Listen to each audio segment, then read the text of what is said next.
मुख्य द्वार किधर है, हमारा घर कौन से मुख का है, इसको हम कैसे तय करें। कई बार ये भी कंफ्यूजन बना रहता है। आपके तमाम प्रश्नों में यह भी एक प्रश्न था, घर का मुख्य दरवाजा हम किसको समझे। मेन गेट को लेकर के बड़ा कंफ्यूजन बना रहता है। देखिए, जहां वास्तु के जानकारों से आपको वास्तु की जानकारियां भी मिलती हैं, वहीं बहुत तेजी के साथ जहां वास्तु प्रचलन चला है, वहीं वास्तु की वास्तविक जानकारियों से कहीं ना कहीं हम लोग अनभिज्ञ भी होते जा रहे हैं। ऐसे बहुत से टॉपिक हैं, मैं लगातार वास्तु हो या ज्योतिष उनके कुछ मार्मिक तथ्यों पर आपके साथ चर्चा करता हूँ। कई बार जब गृह प्रवेश का मुहूर्त निकाल रहे होते हैं कुछ लोग या फिर वास्तु की जानकारी, उस समय उनका कंफ्यूजन रहता है कि घर का मेन दरवाजा किसको समझे। जो बाउंड्री के पास गेट लगा हुआ है, हम उसको दरवाजा समझे, या फ्लैट के अंदर जब हम एंटर हो जाते हैं, या सोसाइटियों में मकान बने हुए, तो सोसाइटी का मुख्य गेट क्या मेन गेट माना जाएगा, या फिर हमारा जो दरवाजा है उसको मेन गेट माना जाएगा। किसको हम मेन गेट समझे। जो मेन गेट का लिखा हुआ है का एक तो देहली और एक चौखट, दो चीजों से जो युक्त हो उसको हम घर का मुख्य दरवाजा मानेंगे। बड़ा स्पष्ट हो चुका होगा। दहली और चौखट से युक्त होना चाहिए, क्योंकि अब जो बाहर चार दीवारी के बाहर जो हम लोग गेट लगा लेते हैं चार दीवारी बना करके, जिसको मेन गेट कहते हैं, तो वो हमारे घर का मुख्य दरवाजा नहीं माना जाएगा। ये बड़ा स्पष्ट आप समझ लें, ठीक है ना। प्लॉट के चार दीवारी करके या फार्म हाउस का चार दीवारी करके फिर जो गेट लगता है, वो घर का मेन गेट नहीं होगा। जो वास्तु के हिसाब से हम देखते हैं कि कौन सा जो दिशा होनी चाहिए उसके लिए, तो वो जो गेट है वो घर का मुख्य दरवाजा नहीं माना जाएगा।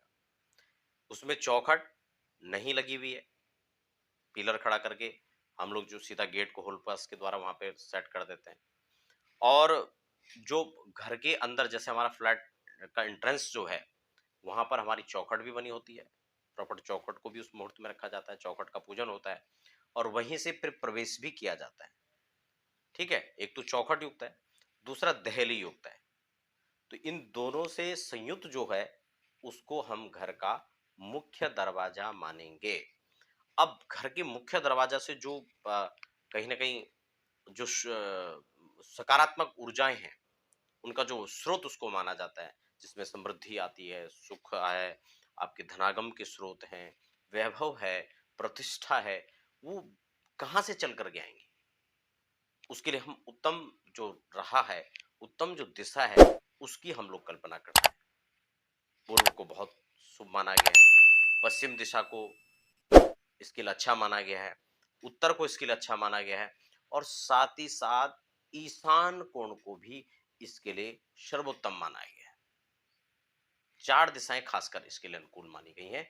जो चार दिशाएं तो मुख्य रूप से ही उसके चार कोने हैं, तो उन सबको मिला करके चार कोने इसके लिए प्रमुख माने गए, चार दिशाएं मानी गई। कौन कौन से? पूरब, पश्चिम, उत्तर और ईशान।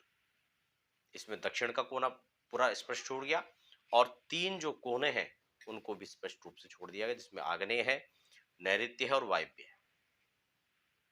तो तीनों दरवाजे देखिए, पूर्व की हम अगर बात करते हैं तो पूर्व का दरवाजा, पूर्व का जो मुख है दरवाजे का, वो समृद्धि का सूचायक है, परिचायक है। क्योंकि पूर्व से भगवान सूर्य के निकलते ही क्या कुछ परिवर्तन नहीं हो जाता। जीवन में एक नई खुशी, एक नया सवेरा, एक नई ऊर्जा, एक नए सोचने समझने की क्षमता, एक नए दिन की शुरुआत, ये सब कुछ कहां से हो रहा है? पूरब से होता है। वहीं पश्चिम में जहां अस्ताचल की ओर भगवान सूर्य जा रहे हैं, वहां कुछ संदेश छोड़कर जा रहे हैं। कल फिर हमें कुछ तैयारी के लिए, कल के लिए हमें कुछ सोचने पर विवश करने के लिए, आज हमने क्या किया और कल हम क्या करें, इस चीज का परिचायक है। कल की तैयारी के लिए, कल एक नई ऊर्जा के साथ फिर से आए, या फिर नियति के साथ हमें कैसे चलना है, नियमित कार्य कैसे करना है, इन सब का संदेश देते हुए भगवान सूर्य वहां से जाते हैं। पश्चिमे रुद्राय नमः, पश्चिमे वरुणाय नमः। वरुण का वास पश्चिम में होता है, भगवान रुद्र का वास पश्चिम में होता है। तो इस प्रकार से पश्चिम दिशा को इसमें श्रेष्ठ माना गया। हमने कुछ इसमें खास कुछ चीजों को मेंशन किया है कि जो आपके प्रश्न आते हैं उसमें द्वार को लेकर भी था, और भी कुछ चीजें हैं, मैं उन पर समय समय पर आपके साथ में बात करता रहूंगा। ठीक है, पश्चिम हो गया, उसके बाद उत्तर की दिशा है, उत्तर और ईशान की दिशा। उत्तर भगवान कुबेर की दिशा मानी जाती है, समृद्धि के लिए, धन संपदा के लिए उत्तर की दिशा श्रेष्ठ मानी गई है।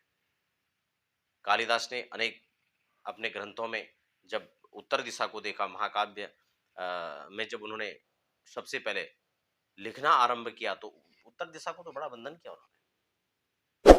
अपने प्रथम ग्रंथ के जो है प्रथम मंगलाचरण में ही अस्तुत्तरश्याम दिशदेवतात्मा हिमालयो नाम नगाधिराज, उत्तर दिशा को ही प्रणाम करके उन्होंने सब किया। का ही उत्तर तो देवताओं की आत्मा है, बड़ा श्रेष्ठ उसको माना। तो इसलिए धन की दृष्टि से, धनागम की दृष्टि से देव दिशा जो है उत्तर को माना गया।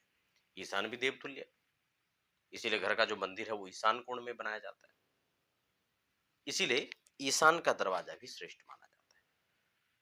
तो आप समझ गए होंगे कि मेन गेट हम किसको माने और इनमें से किस दिशा पर आपका गेट है उसका क्या अभिप्राय होना चाहिए। बाकी मैं फिर चर्चा करूंगा कि क्रमशः जो 4 और दिशाएं हैं उसमें क्या रीजन है और इस पर भी हम डीप चर्चा करेंगे। हम मेन गेट किसको माने, मुख्य दरवाजा किसको हम समझें, हमारे अपने घर का हमारा मुख्य दरवाजा, ठीक है ना, किसको माने ये तो स्पष्ट हो गया। लेकिन हमारा जो घर है वो वास्तव में कौन सा मुखी घर है, पूर्व मुखी घर है, पश्चिम मुखी घर है, उत्तर मुखी है, दक्षिण मुखी है, कौन सा मुखी हमारा घर है, उसको कैसे फाइंड आउट करें। उसको चेक करने का बड़ा इजी तरीका है, मैं आपको आप समझा देता हूँ। आपको कुछ नहीं करना है, आप अपने मेन दरवाजे पर पहुंच जाए। अब ये तो समझ में आ गया कि मुख्य दरवाजा कौन सा है, क्योंकि 4 दीवारी पर लगा हुआ जो दरवाजा है वो हमारा मेन गेट, बड़ा गेट तो है, लेकिन मुख्य दरवाजा जो मुख्य द्वार कहा जाता है, घर का मुख जो कहा जाता है, किस मुखी मकान है उसमें वह गेट नहीं आता है। बड़ा स्पष्ट है, क्योंकि घर के अंदर जो प्रवेश करने वाली ऊर्जाएं हैं वो हमारे उस गेट से नहीं आते, क्योंकि वहां तो सारा खुला हुआ है सारा, वो घर के मुख्य द्वार से होकर के उस वायु का, उस संचेतना का संचार जो है घर के उस मुख्य दरवाजे से होता है जिसकी हम बात कर रहे हैं। तो आपको घर के उस दरवाजे पर पहुंच जाना है, उस चौखट पर पहुंच जाना है और बाहर की तरफ आपको मुख कर लेना है, ठीक है ना। आपको बाहर की तरफ मुख कर लेना है जहां से आप एंट्रेंस करते हैं, यानी आप घर के अंदर घुस रहे हैं जहां से, अब वहां से आपको घूम करके बाहर की तरफ मुख कर देना है। अब आपका मुख जिस दिशा में है, बहुत ध्यान समझना इस बात को, आपका मुख जिस दिशा में है उसी मुख का मकान माना जाएगा आपका। मान लो आप प्रवेश कर रहे हैं, आपका उधर तो मुख पूरब है, लेकिन जब आप प्रवेश कर रहे हैं तब आप पश्चिम से कर रहे हैं, तो आपके घर का जो मुख्य द्वार है वह पश्चिम माना जाएगा। ऐसे ही उत्तर और दक्षिण का भेद रहता है, मकान का मुख हम उत्तर माने या दक्षिण माने। मान लो उत्तर की से आप प्रवेश कर रहे हैं तो आपका मुख तो दक्षिण में है, लेकिन आपका घर उत्तर मुखी माना जाएगा, वो दक्षिण मुखी नहीं है। इस बात को आप समझ लें। घर का दरवाजा मुख्य कौन सा है इसको हमने समझा, घर के दिशा कौन से इस बात को हमने समझा, और घर की कौन सी दिशा होने से किस प्रकार का शुभ अशुभ फल प्राप्त होता है उसको हमने आज वास्तु के चैप्टर में समझा। ऐसे ही तमाम अध्यात्म, ज्योतिष, वास्तु, रत्न, रुद्राक्ष, तमाम प्रकार की जो इन्फॉर्मेटिव वीडियो होती हैं वो आपको अध्यात्म ज्योतिष पर मिलती रहेंगी।